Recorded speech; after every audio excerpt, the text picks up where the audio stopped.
Thank you. Our next speaker, you could tell Ms. Lawson was feeling very strongly about that. Our next speaker is Peter Holden. Mr. Holden? Thank you very much. Tough act to follow. My name is Peter Holden. I'm Executive Director of New Horizons Supported Services, a nonprofit agency here in Prince George's County, started back in 1969 to advocate for people with disabilities. For 44 years, we've been an advocate for folks with disabilities and their families. And tonight I'm here to talk about the needs of people with disabilities going forward. Our number one priority, and I think the number one priority for our community and our state, is employment and jobs. And people with disabilities want no less than an equal chance, an equal shot of having work, being contributing members of the community, being voters, being taxpayers and citizens. And that's happening right here in our county as we sit here tonight. I want to applaud the county leadership, County Executive Baker, and the leadership of this county for making Prince George's County, I think, the outstanding provider in Maryland for these programs. But they fall short of the need right now.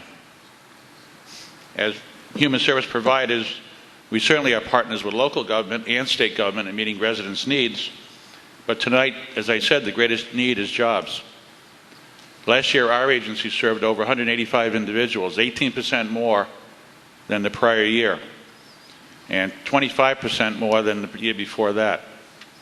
Meanwhile, as a nonprofit organization, we sustained cuts in our Medicaid reimbursement and funding from the state of Maryland.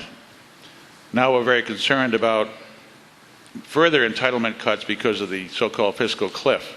What's going to happen for our folks? Funding cuts in the last 3 years have diminished our ability to be responsive to Prince George's County residents with disabilities. We see the need growing. We see people turning 21. We see them entering the system. But our capacity to serve those folks, at least for our agency, is very diminished.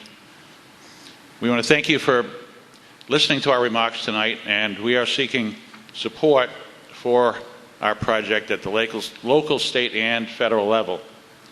First, our agency, in terms of what the county can do, first our agency could help us with the capacity.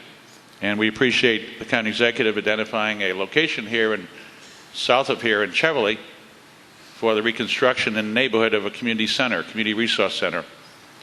Second, we want to expand the facility so that we can accommodate upwards of 75 people with new employment opportunities, create a resource center in our community in Cheverly, and make it an addition to the neighborhood, working with neighborhood revitalization. Lastly, I want to thank Geraldine Valentino-Smith for her support in helping us get this project started. And we look forward to your continued support here in the county level, and we're willing to work at the state and federal level to make that happen. So our appreciation goes out to this county, and we want to keep our foot on the gas pedal here. Thank you very much. Thank you, and thank you for the work that you're doing. Thank you, Mr. Holden. All right, we have some more speakers, and if you all, as I call your name, if you all would come down front, it would be very helpful. We have Henry Wixon. In fact, you are our next speaker, Mr. Wixon. And then Mayor Goodall from Forest Heights, and then Antoinette Farley. Is Mr. Wixon here? Yes, I am. Oh, you're on that side. Thank you. Thanks so much. My name is Henry Wixon. I'm here as president of the Glendale Citizens Association, which has been serving the residents of Glendale, Greater Glendale, since 1948. Very much appreciate your appearance here tonight, the opportunity to comment and to make some remarks with respect to the coming General Assembly. Also want to thank the school board representatives who are here tonight. We've been having some issues with our local school, the Glendale Elementary School, and the school board has been very supportive, and we're making a great deal of progress in encouraging constructive engagement with the community that supports the schools. But I'm here tonight to talk about the hospital, not perhaps the hospital that you're thinking about, but another hospital that's very important to Glendale is the Glendale Hospital, which is on the National Historic Register and which is about almost 200 acres It's a Georgian series of Georgian buildings which are quite striking and was a tuberculosis sanitarium back in the early part of the last century. The GDCA is long on record in support of the adaptive reuse of the signature buildings on the 60 or so acres of the site which are designated in an existing state bill for CCRC use, and we support that bill. In addition, the bill prescribes a use on the balance of the site, some 150 acres, in permanent open space for active and passive parkland uses, and we support that as well. We've asked in the past for a Phase 2 environmental study of the site, and we want to thank Senator Peters and the rest of the members of our delegation, including the one behind me there, for their support for a Phase 2 study, because we need to understand the environmental challenges that we have on the site if we're going to see redevelopment of the site.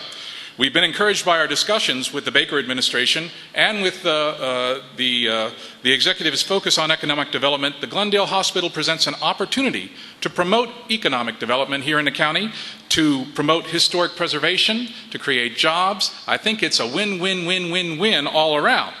But it's going to require a partnership to make this happen and to make it successful. It's going to take the private sector, it's going to take the community and the support you have from the community, the county and the state. So we ask for support as we approach the General Assembly, and we're going to be asking for support in order to make this very unique and exciting potential thing happen. Also want to talk about Marietta House Museum, which is in Glendale, another National Historic Register site. Park and Planning was going to close that. They threatened to close that in 2010. The community rose up and said no, and they changed their mind. We're very excited about that, and we're approaching the 200th anniversary of that structure in 2013. We need a one-time infusion of cash from a source like, I don't know, the state, to help get that back on its feet and rolling. To get programming back in there, because when they decided to shut it down, they took everything out of it. All of the everything that was in it was out, and we're having some trouble getting going again. And so we'd like to get some help with that.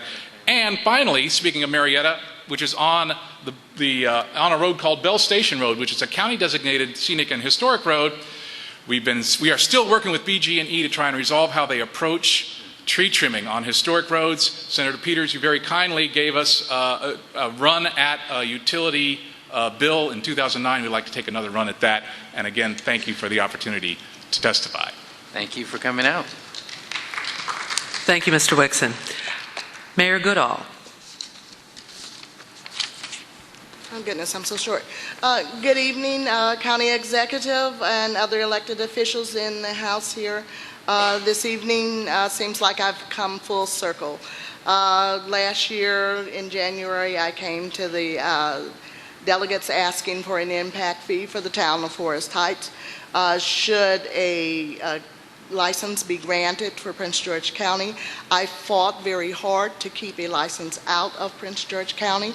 I strongly believe in the democratic society, and I respect the wishes of the voters.